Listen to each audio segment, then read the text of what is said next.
in here. We all fully assembled. Hey. Hey-o. GRN Tron. We are full. We are Legion.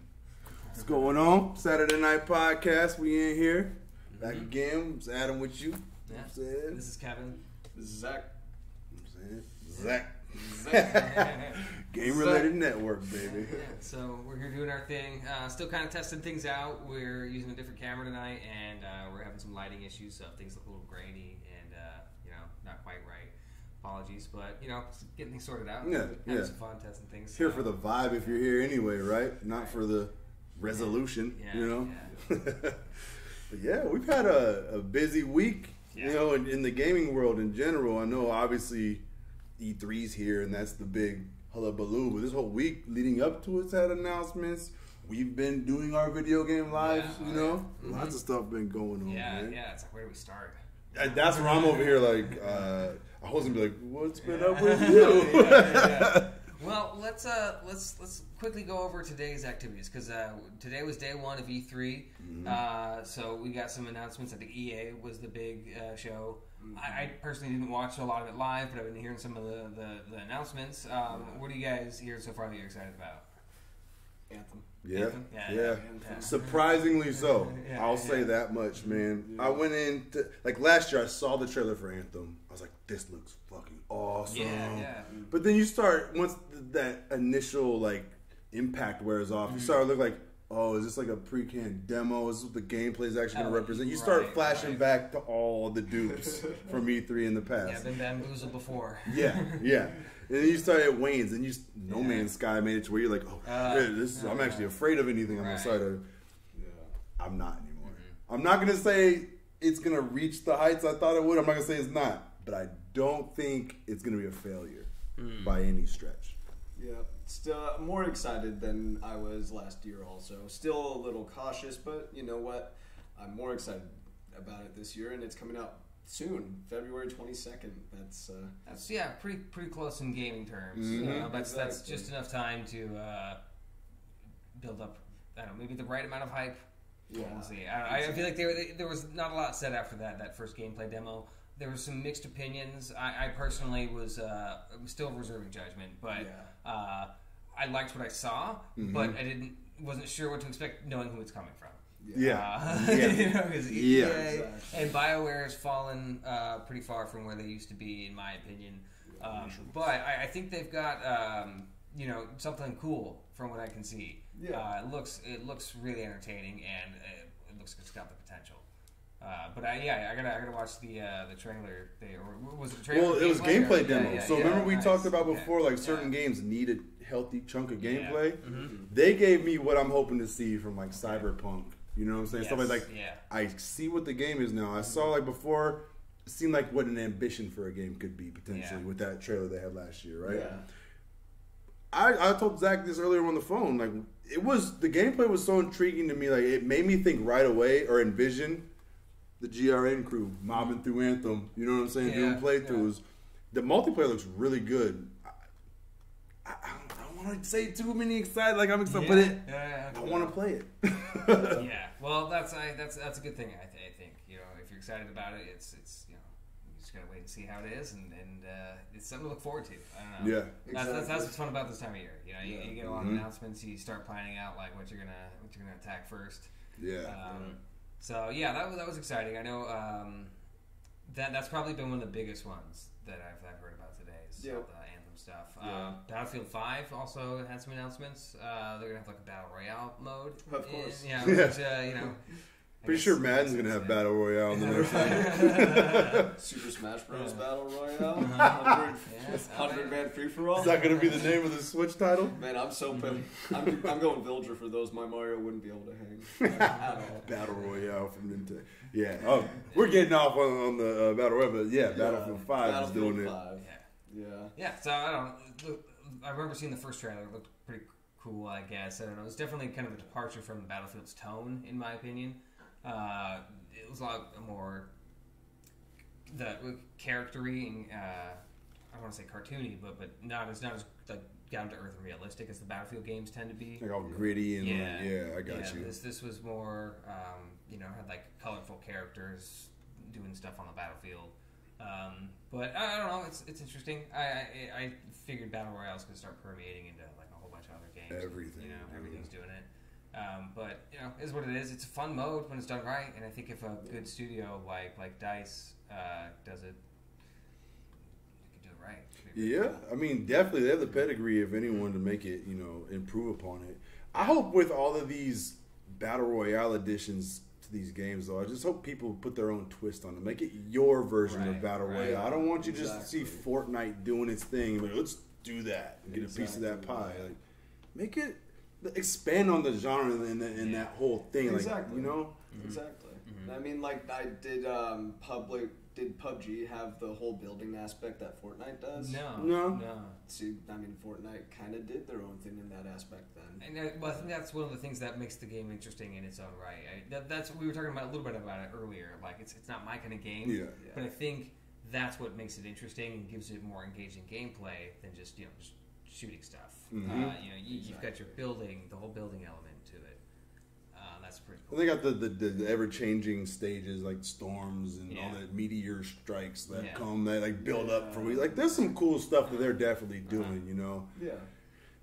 That's what they do though, right? So they're just thinking, what are we doing in Battle Royale? Battlefield still has to do multiplayer, traditional modes. They still, what are they doing, like vignettes instead of a traditional campaign kind of thing? I heard something like that. Yeah. Okay. I feel like it's going more like vignette style. I'm not positive on that part. That's just something I heard. But you still got to do these things right. Yeah. You still got to have a team of writers in this for that mode. You got to get balance in your multiplayer, and now you got Battle Royale you add into the mix. Like, it could be dope. Also, I feel like there's potential for it to pull away and detract from everything else. Thin out the rest of the offering, maybe. So I don't know. I have high hopes though. Battlefield's always been good. Yeah. That's why I'm not too worried about it. I've never really been into the Battlefield series lately. Anyway, I mean, I haven't played shooters very consistently, but I used to play Battlefield a lot back in the day. I played a lot of like 42 in Vietnam. Oh yeah. And I've just never gotten back into it, but they're great games in their own right, and I'm excited to see what they got. Yeah, push the genre forward. I like hearing you say there's more colorful characters. Like right before the cast, you were talking about Bad Company. It was like I didn't see a trailer with like character-driven stuff like that, so that encourages me because I really like that. Exactly. War is gritty enough, and as a society, we're so steeped in it these last couple of decades. Anyway, it's always like Iraq war is going on. There's always some kind of war. So like lightening the mood a little bit and not making it feel so stressful and heavy when you're playing a video game all the time. Like has its place, but also like. You want to detach from the world too sometimes when you're playing, Yeah, exactly. So I like to hear that, man. It brings the human element too. That's the other thing, like movies, games that deal with war. I feel like you have to show it's real people in that setting for it to be as impactful as it can be, and be able to relate to it. Yeah. So that makes me happy. Did you guys see anything else interesting today? I mean, we had a little prediction video for EA a couple days ago, and I had talked about them possibly, showing what the EA Originals was going to be bringing forward, and they announced 2 games from that program. Before E3, they released what was it? A Way Out, and that came out in like March, I want to say. Oh yeah, that's an interesting. I didn't play it, but that's an interesting concept. Yeah, for sure. Exactly. And then they unveiled Unravel 2 and released it today. So it's $20 for all consoles except for the Switch, which is weird because you have like a red character and a blue character, and there's like red Joy-Con and a blue Joy-Con, and there's 2-player co-op, and I feel like it could run it, but I mean, that portable. That seems like a game. Yeah. That should be on the Switch. That's surprising. Exactly. And I mean, the indie scene is really big on the Switch. Like a lot of indie games sell more on the Switch than any other console, or on the computer. I mean, not all of them, obviously, but more of them have been doing that more and more lately, which is interesting. Do you think the fact that Unravel 2 wasn't announced for Switch indicates anything about EA and Nintendo and where they're at? Because I know they did that trial run with like FIFA, but they wouldn't put a year on it. It was just FIFA soccer because they're like, we'll see how this does. I don't feel like they quite had faith in the Switch. Yeah, but we know how the decision making's kind of gone. So it's like you guys might want to hop on this thing with a game like that. It's not that big of a risk. Right. Yeah, I don't know. I mean, I would love to see a Mass Effect trilogy on the Switch. I was just saying that before we got set up here. I would love that. But honestly, I don't know about EA. And to be honest, I don't care. I don't expect Anthem to make it onto the Switch. Yeah. And I mean, I don't need a Mass Effect trilogy on the Switch, but if it happens, great. But I mean, there's not much else that I care about. Unravel 2, if you do that, great. I'll get it on the Switch. But, probably not going to, get it on my PlayStation just because I have other stuff to play right now and I have other stuff I want to put my money towards. Like, I got to get a headset. Yes, this you stuff. do. Yeah. There was another one, though, as far as the EA originals went, and it was, what was it called? A Sea of Isolation or something? Oh, Sea yeah. of, oh, shoot, yeah. It was it's SOS. That was like the acronym that it was making. Sea of Solitude. Yes, that's it. That sounds right. I think that's what it was. Yeah, Sea of Solitude. Something about being lonely in the ocean, man. Yeah. So while, and I mean, like, this development team is like, I think from Denmark or some European country or whatever, and this lady was on stage and she was talking about the game and how they came up with it and at a low point in their lives and what the themes are and why who the character is and how people are becoming beasts because they're just that lonely. It's like the opposite of why Clifford got so big. He got so big because his owner loved him so much. I forgot about Clifford, yo. Yeah. This is a great day. Clifford came up.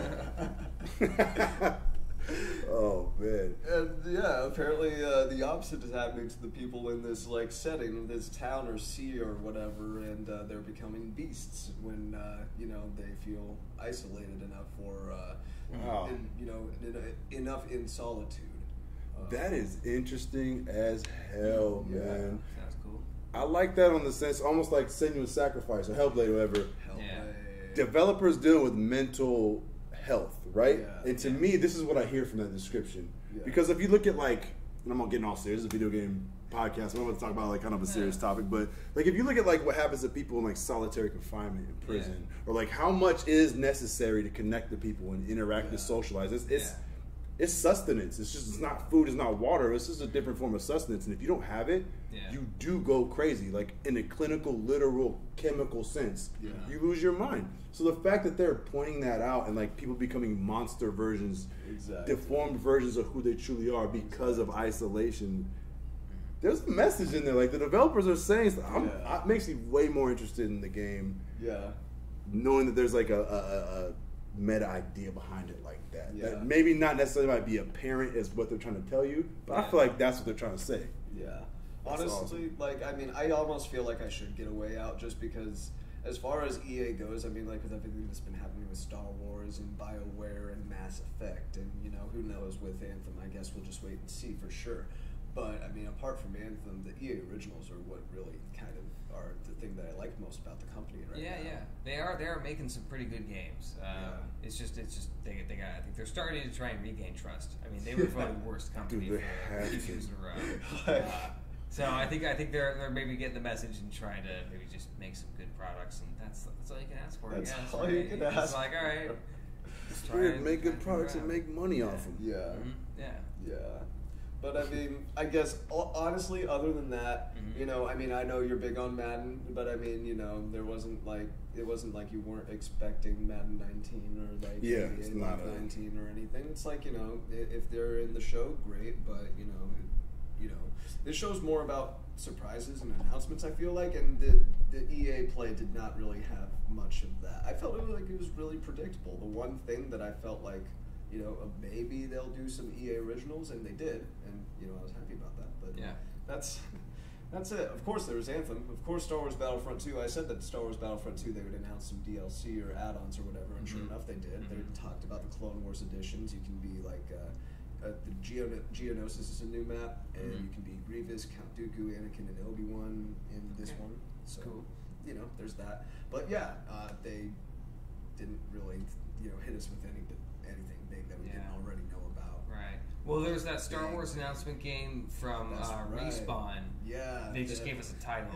That's it. Yeah, what was it, like Fallen Jedi or something? Yeah, something along those lines. Yeah. I just want some goddamn details. Don't just give me a title. Yeah. Like, at least like give me like some kind of visual. I don't know. It's just that's so vague. Yeah. And I'm so burned on Star Wars games. Yeah. Like, I want like a good goddamn Star Well, I Wars mean, game. Nintendo did the same thing with the Pokemon thing last year. They were just like, hey, we're working on Pokemon, and that's it. Yeah. No title, no release date. We'll see, but no. That's all you get. You're gonna like it. Yeah. With a game like that, with that kind of pedigree, and with a different kind of history, I think, because like most Pokemon games have been pretty good, you know, and they have a consistent formula that like That's you get. true. Star Wars games are just like all over the map, dude. They really are. All over the map, and I don't know. I want a little bit more, just a little bit more details, but you know, so it goes. We'll see what happens. I'm just gonna hope for the best again. Well, we'll see. Who knows if we'll ever even see this game? That's the Visceral one got Right. canceled. They were Right, hyping that one up for exactly. years. Amy Hennig left the Uncharted series, the right for this. It's gonna be we're not doing it no more. Yeah, and 1414, was that what it was called? Or 13. 1313. That shit looked epic as hell. Yeah, it did. That would have been great. But that was also EA who canceled that, right? And the other thing too that is Respawn making. This is nothing against Respawn. Yeah. But I mean, we're going like they did the Titanfall. We Yeah. already got about it's like first person shooter developer, first person shooter. Like we got a first person shooter. Like let's get a different exactly. That's what genre I'm curious. going. Like, You know? what are they gonna do? Like that's what I want to know. Like, is it gonna be like a RPG style game or like action game or like what? Or is it gonna have like more like vehicle related stuff? Because I know like with Titanfall they had cool like mech mechanics and stuff. Like in the Titanfalls or whatever they're called. I don't know. I haven't played the game. The Titans. The Titans, Yeah, Titanfall is a good series. I mean, the developer's good. Yeah. They're gonna make something cool. I just hope it's not a first person shooter. What if it's like another Star Fox racing game? It's just Pod racing, I'll take it. Oh yeah. At least it's different. It's not a first person shooter. And pod racing is awesome. Pod racing is awesome. I would love a VR pod racing game. Stop. Hell Stop. That would be shit. Yeah. That is too awesome to talk about until it exists. I would literally get like the setup and everything. Like I used to play that one in GameWorks. Oh yes, Yeah. you're really in that shit. Exactly. Oh. GameWorks, moment of silence. Yeah. It is. I think that about wraps up the E3 though for today. Pretty much. There wasn't much. Yeah. You know. Tomorrow though. Tomorrow. That's what it's all about for me. That one. That's Fucking gonna be a Bethesda. big I don't one care about for you. anybody else. Just give me the Bethesda shit. Yeah. That's what I'm ready for. Yeah. I want to get some Fallout 76 details. I hear they've got some more tricks up their sleeves, more than one surprise for us, according to Pete Hines. Come on, Starfield. Yeah, dude. I just something. I know it's gonna be something big, and I just don't know what to expect, man. I don't know. It's been. I think it's going to be a big one because their first conference at E3 was in 2015, and that's when they dropped Fallout 4.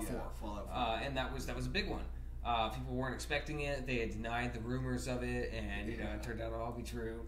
Yeah. And it happened, and it was pretty good. I think it was a good game, and I certainly was really excited for it and played the shit out of it when it came out. Oh, yeah. But then I don't know, last year and the year before weren't that momentous for me. I mean, they had some cool games like the new Wolfenstein. They of course they were hyping up all the VR versions of their games, which I was super stoked on. But it wasn't new stuff, like a new IP.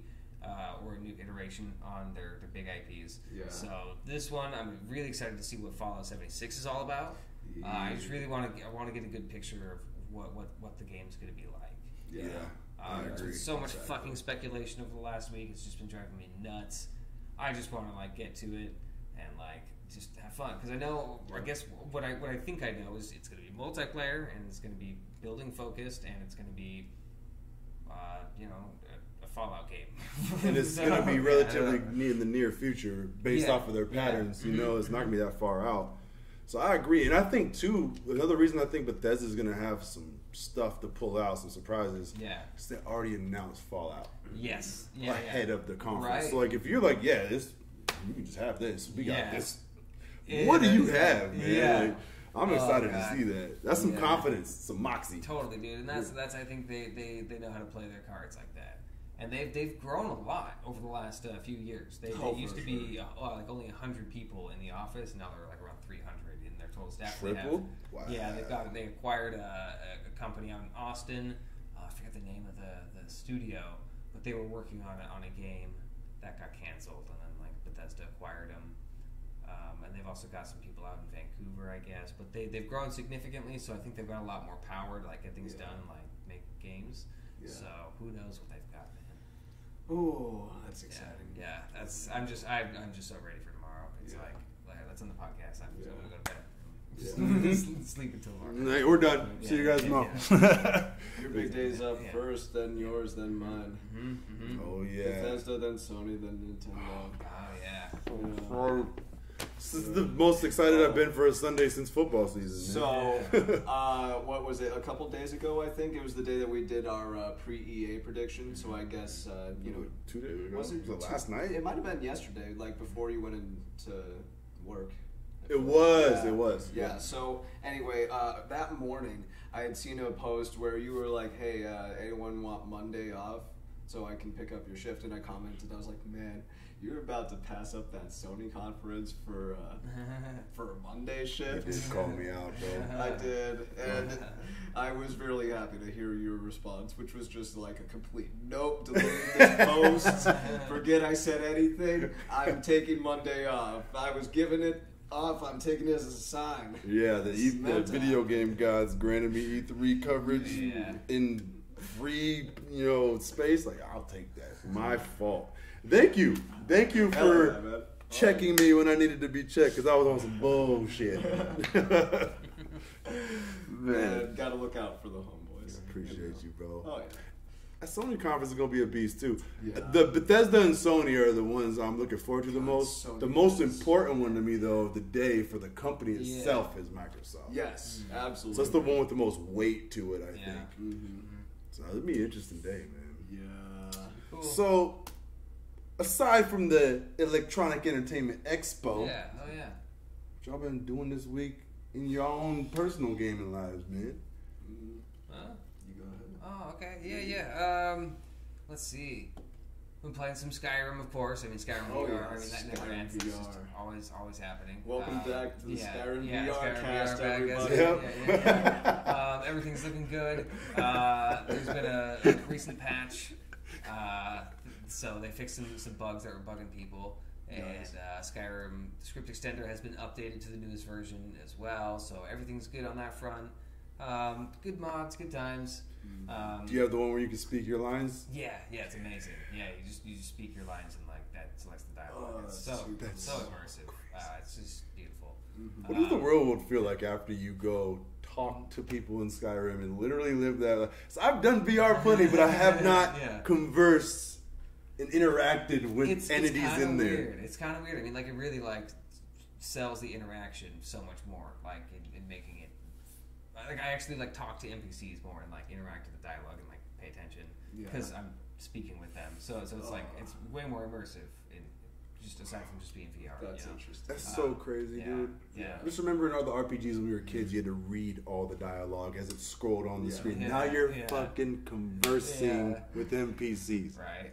What a planet we live on. Yeah. Oh my god. So Skyrim's always going to be great. I finished the main quest. I finished the Thieves Guild and got my like Guildmaster armor. So I finished all of it. Yes. I'm going to start the Dark Brotherhood. I built a house. I built my first house. Nice. I'm starting to trick it out. Still got some stuff to decorate on the inside.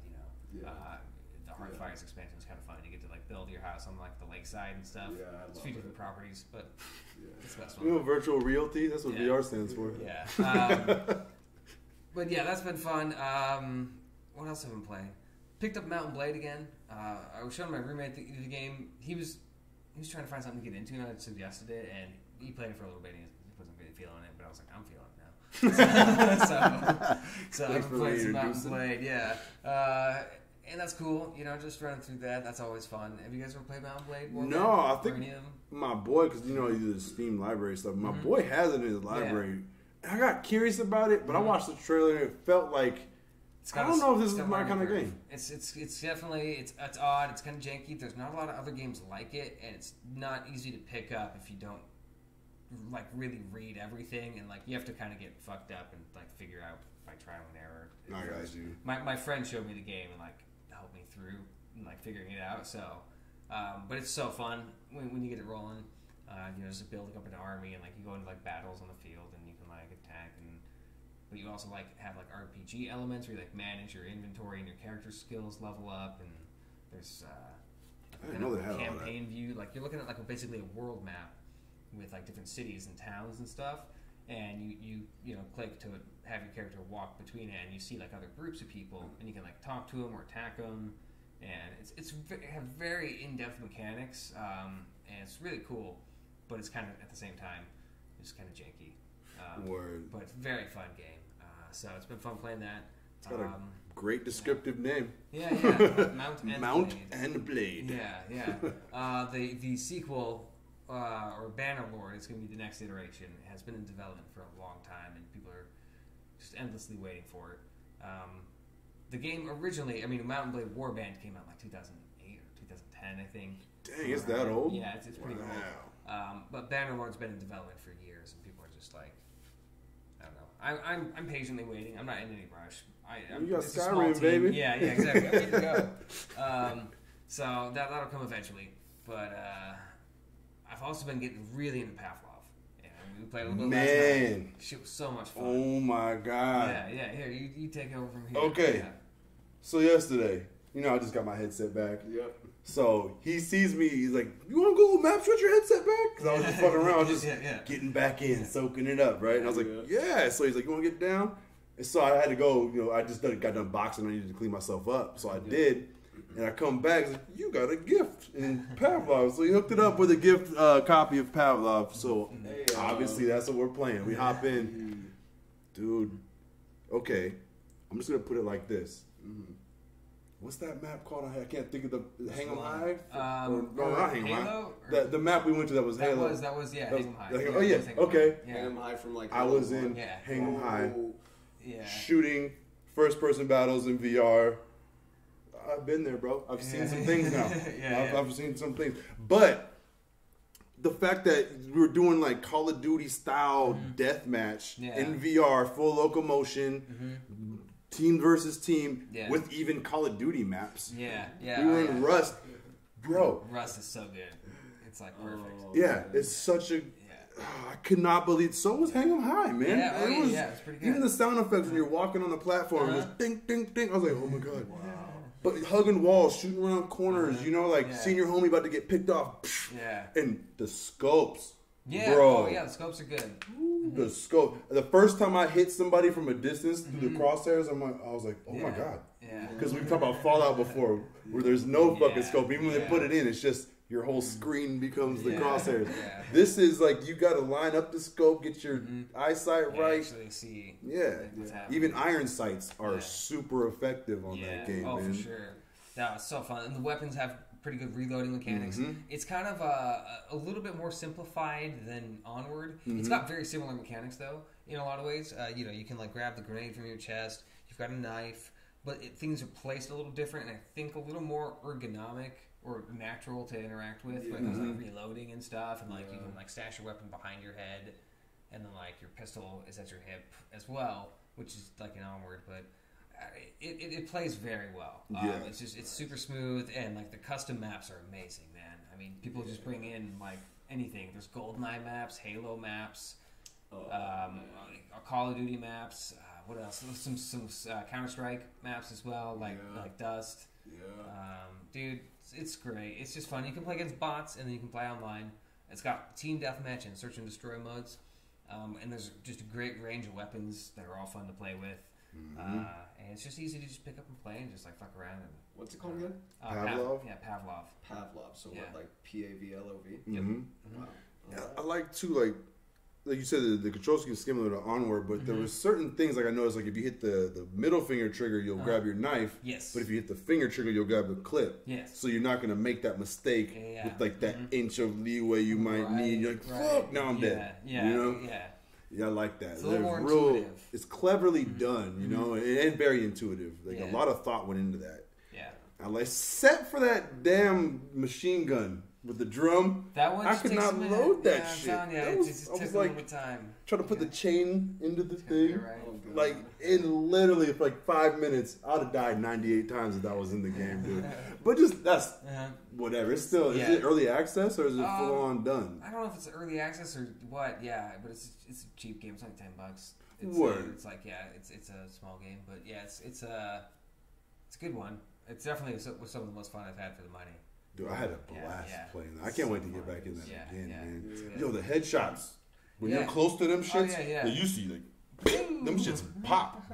It's every time I saw one, I was like, it's so different than seeing it. Like flying and shit. Yeah, so different than seeing headshots on the screen. Right. Like, I can't imagine seeing a real one. That shit would be jarring. Oh, I see why people freeze and shit. Like, what the hell just happened? I did that the first headshot. Whoa. Yeah. So Pavlov is great. It's Thank you again for that. Yeah. Well, welcome back to the party. Yeah, dude. VR is great. Let's get you in, man. Yeah, get you in. I'm gonna jump on that Oculus Rift like summer deal once that happens. They have right now a deal going on for like the next week or so for Father's Day, where if you buy a headset, you get $75 in store credit. Ooh. So if you're in the ballpark for the next week, it's there. But they'll have another deal. I mean, I'm sure they'll do another summer thing. So, but it is that. I just want to throw that out. They do have that going on right now. $75 store credit. It's a few games. Few good games. That's how in VR that buys you a ton, dude. You can buy like one like expensive game and like two smaller games, or like 3 or 4 like indie games or smaller games. It's like it goes a longer way in VR for sure. It's not just like one game. Hey, something to think about. I've been seeing some crazy deals too. Even like PlayStation, the Doom bundle I saw for $200. Yeah, I'm like, this VR shit is really becoming more affordable, and you could tell it's spreading, man. I'm excited about it. Sure. You need to catch the VR disease, bro. It's epidemic. Gotta get on it. It's gonna happen. It's definitely gonna be like within the next, like before the end of the year for sure. Before Black Friday, even like I want to say before the end of the summer. Like I said, I want to go for that summer deal. The summer of it. Hopefully soon. Hopefully they do it around. Hell I'm sure they will. Man. Some kind of sale. If not, retailers put them on sale for $350. Just keep an eye out for sales and such a good deal, $350. Yeah. Just wait till we're crewing up. We're gonna have the green screen cast, VR cast. We do whatever the hell we want. I can't wait for that. Exactly. But back. Oh my bad. What were you saying? Oh, I was just gonna say, I mean, I got plenty to play until then, so I'm not, I'm patient. I can get there smooth and steady, but I'm definitely gonna do it before the end of this year. At that point, I'll rush if I don't get it by the end of the summer. But go ahead. I was just gonna say because I started raving on Pavlov. We were talking about our weekend game, and I was like, so aside from that, like I did get back into VR a little bit, but I haven't. Pavlov was the only thing I've really played at length. But for whatever reason, man, I've been just zoned on Forza Horizon 3 again. Nice. I finally got the credits through on the main non-DLC parts. And I'm still, I don't know, man. I told Zach this the other day. That game is in my top 5 all-time games. I think it's that good. And I like racing games. Like I'm not like a gearhead. Like, some people are just all about that. I'm nowhere near that level. So for me to have a racing game in my top 5 is kind of crazy to me. It is nuts. But man, that was a Turn 10 and Playground Games. They killed that. And I hope we see Forza Horizon 4 get announced tomorrow. Speaking of. But I've been geeking on that. Since I rolled the credits, I grabbed Forza 7 on sale because they're running a fat-ass sale right now. Everybody seems to be running sales, by the way. Like Sony, everybody. C3, buy some shit right now if you plan on getting some games. It's the time. But so I've been playing that a little bit. What else did I get on this week? I had to man about it. Oh, I told you I picked up Dead Cells. Yeah. Have you heard about that game? It's like a Metroidvania type game. Yeah. It is awesome, man. You play as like this headless guy brought back to life, and you have like, you can have an item like a weapon command on X and Y, right? You can have like a shield or a secondary weapon, but they have these other powers you get too, and you just kind of go through. But it's if you die, you lose all that shit, and it resets. You know what I mean? It's kind of like a roguelike too. Like I think they call it Roguevania for the genre. Okay. But man, it's got that like 16-bit, 8-bit kind of aesthetic, but it's done in a way that those machines could never pull off, obviously. Right. But man, it's a pretty fucking game. I didn't expect it to be this pretty and like jaw-dropping with the simplistic retro style. Yeah. But yeah, man, if you like Castlevania, Metroid, anything like that, it's a solid ass game. It's still in early access, so it's gonna even just get better. But yeah, that's another thing I've been on, man. Nice. Mario Odyssey too, but I'll talk about that after I beat it. Yeah. How about you, man? So let's see. Dark Souls Remaster for the most part. You know, I've been instead of going after the final boss, I've been playing the PvP to kind of just farm and you know get more humanity and get enough souls so that I can buy everything I want from all the merchants. Right. And at that point, I'm just gonna kill all the NPCs so I can get all their stuff. Yeah. I'm gonna move on to New Game Plus. That's the way to do it. Yeah. That sounds like a Dark Souls expert. Sounds like you have a Dark. Game before? Exactly.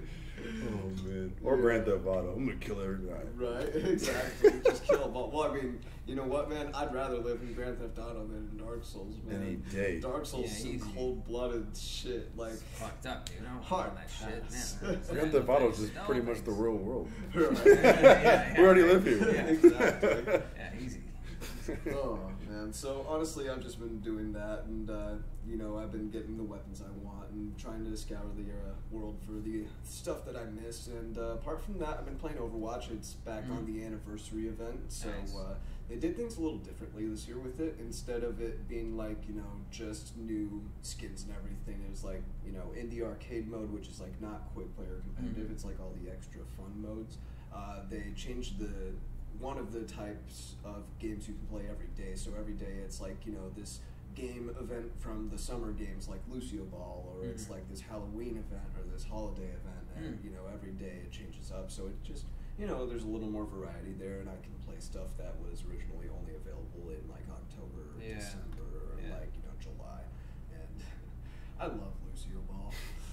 You were raving about that last year, bro. Yeah, it's just like Rocket League, but with Lucio. It's Right. just, you know, one character. He's like this Brazilian dude who's like a musician, and he's just got these headphones and these rollerblades and this sound gun. And No, I used to main Lucio. I feel like if anybody doesn't know who the Luch is, The I Luch. call him Lucio is the real pronunciation, but I call him Lucio. Man, have some Lucio Yeah. O's. Yeah, dude. So yeah, Good shit. indeed. I've been, you know, playing a little bit of Xenoblade Chronicles 2 here and there. Okay. I did, JRPG life. Yeah, exactly. I did get that on the Switch, and it's fun. It's good. Good game. It's got good design. It's got a good story, which is kind of a relief because most JRPGs, I feel like I don't know. Persona 5 I hear is really good. Yeah, I've heard Did you things see about the that. new one they announced? Which one? It's like Persona 5. I forget the subtitle was, but it's about dancing. I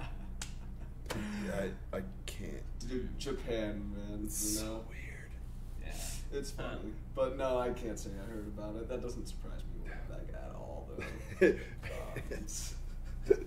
Yeah, it reminds me of Final Fantasy X-2 when there were a girl group all of a sudden singing pop songs. Like, wait, what happened here? Oh God, yeah, that was funny. Yeah, that's honestly it, though. I mean, nothing else. Yeah, just chilling. Yeah. You mentioned one thing, but I don't know if we're about to wrap it up in a second. There's a couple things I wanted to wrap up with myself, but yeah, go ahead and finish. I'm done. Yeah, you're good. Just because you Okay. brought up Yeah, Rocket League, you mentioned that. I watched the Rocket League tournament earlier today, no. and I mean, I'm a fan of Rocket League and play Uh-huh. the game. I know I'm at all good like these cats. I have a friend who really is, though. Yeah, it's crazy. And shit. he's Good. amazing, Yeah. right? So I've watched some of his highlights. I'm like, wow, I was watching this shit with him today on the phone. I cannot believe the level of skill that is in that game now. disgusting. It is unreal. Yeah. I'm watching these cats do touch passes. Yeah. I'm like, what?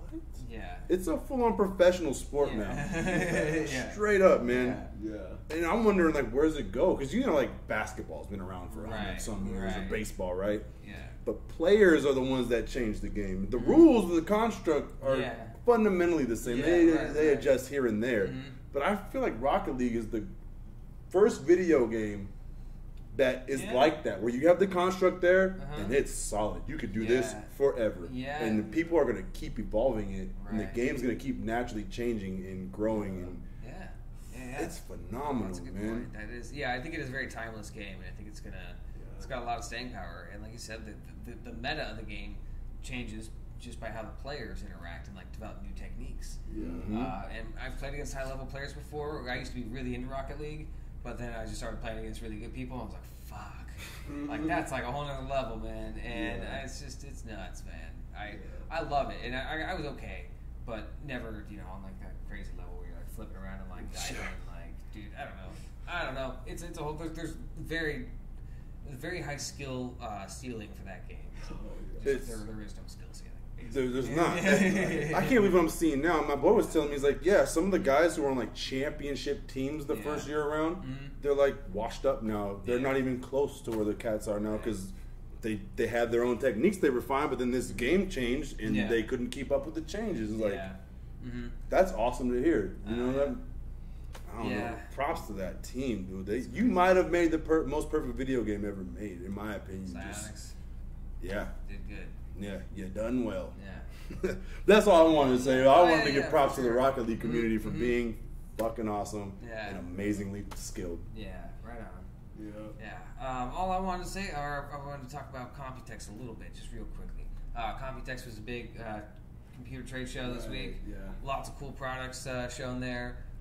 Big news, Threadripper 2 is coming out. That's AMD's just badass, gigantic processor. Last year or the year before, whenever they dropped it, the original Threadripper came out, and I think they had like a 16 and 24 core variant.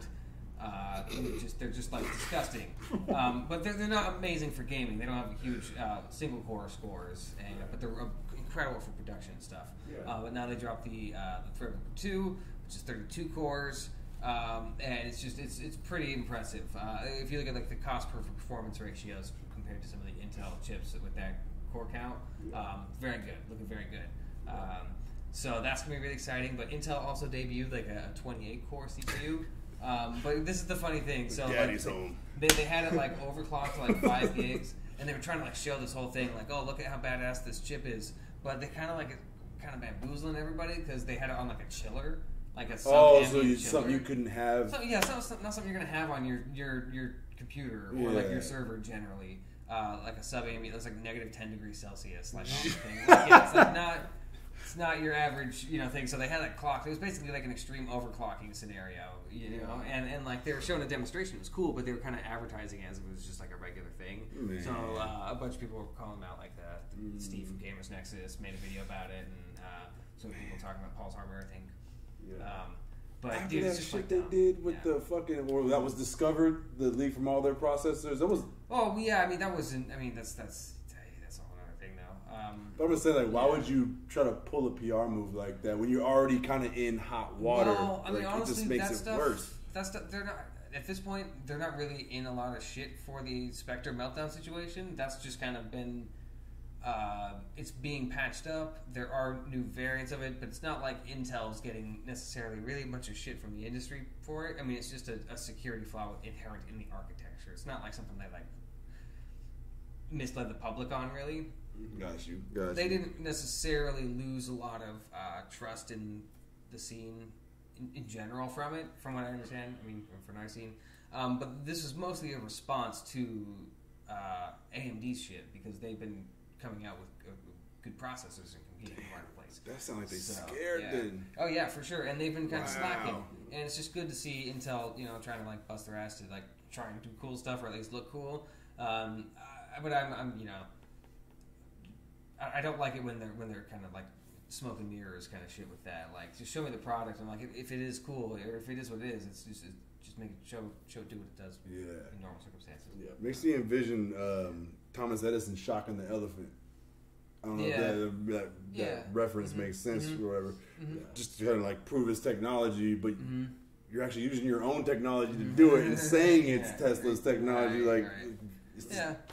That's crazy. It is, but it is kind of funny because Intel for a while was like, all these core, like, making fun of AMD for like gluing two processors together to make like the Threadripper thing, and then like they come out like they're like glued together processor like a year later. This is how the processor would perform in Antarctica. So, but that was cool. Otherwise, Threadripper 2 is exciting.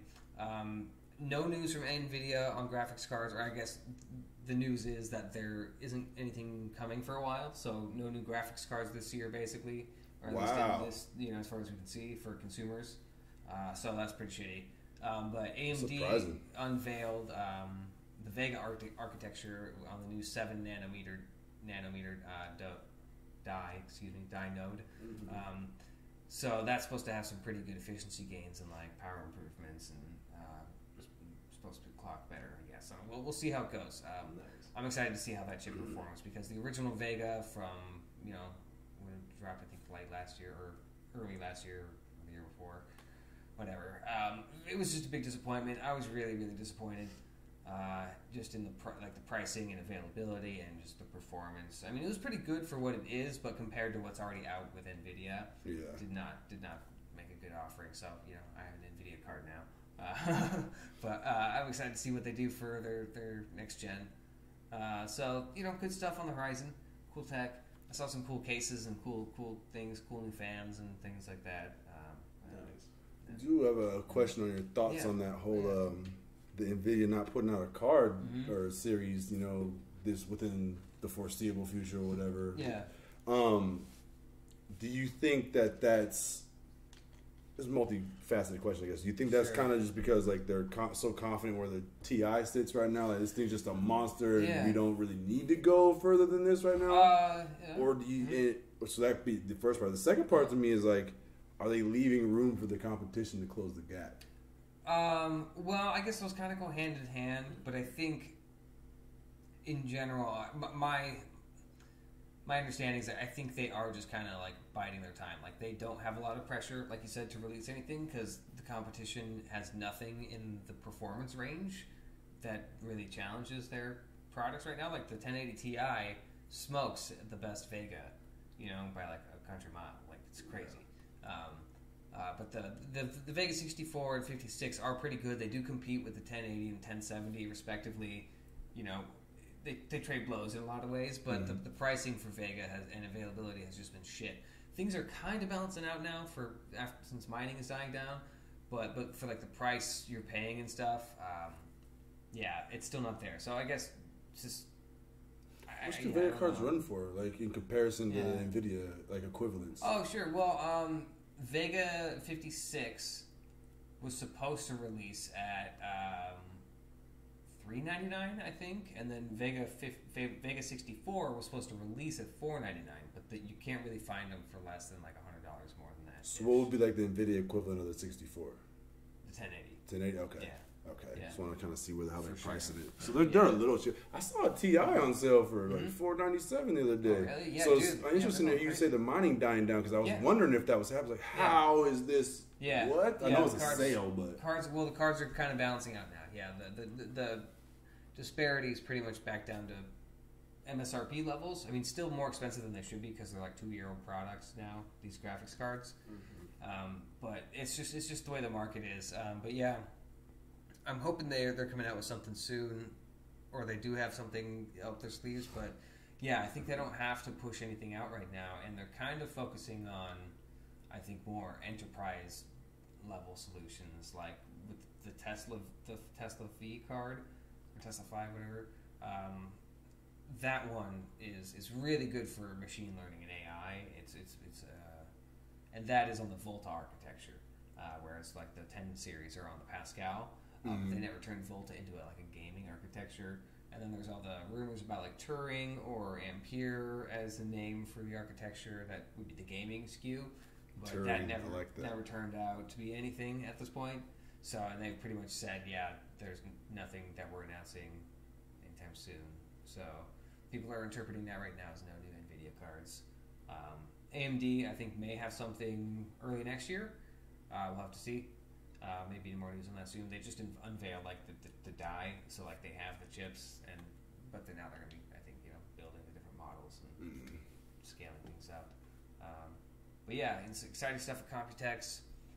Also, I guess we'll wrap up by watched a cool documentary I want to share with you guys. It was by NoClip, guys at NoClip, and it's just on Bethesda Game Studios, and just talk to all the guys at Bethesda Game Studios and go over the whole history of games, starting from like the early Elder Scrolls, or even before Elder Scrolls stuff, like the Daggerfall Arena, like going back to when Bethesda Softworks was like the original company, and they made like Terminator spin-off games and some like sports games and stuff. And they had a really cool evolution as a company, and it was really good to watch their story. I was a big fan of their games. I really appreciated it, and I was also mining it for any nuggets of information on Fallout 76 or any upcoming stuff. And one of the things that really excited me was at the end of the documentary, the guy or the host or the guy who made it, mentioned, he talked about, trying to figure out the context of it, but I remember it. He said games, that they're releasing games, like to see what games like Bethesda reveals at E3. Something along those lines. But he said games plural, not just Fallout 76. So I'm just really excited for tomorrow. Can't wait to see what happens. Yeah, it's gonna be good, man. I'm gonna watch that documentary. That sounds awesome. Really good, really good. Highly recommend it. Again, it's by NoClip. It's all about Bethesda Game Studios. I forget the title, but it's pretty easy to find. It's very good. About an hour and a half. Solid documentary. Yeah. Word up, man. Yeah. That's what's up. Well, fellas, I know we'll be convening again in the next few days to recap all of the deluge of information and it's gonna be crazy. Excited. We got a lot to pick apart, man. Yes, sure do. Fun weekend. Yep. Hell yeah. Shit, I don't know if y'all got anything else. I'm cool. I think that's it. It's a little late. It is. It's time to wrap it up. That's real. Yeah. Appreciate y'all sticking around for the late cast, by the way. Of course, yeah. So, we'll wrap it up. This is Game Related Network, man. Signing off. Later. Hip hop for life. Hip hop for life. Stream. Yeah. Stream rap. Rainy this and everything.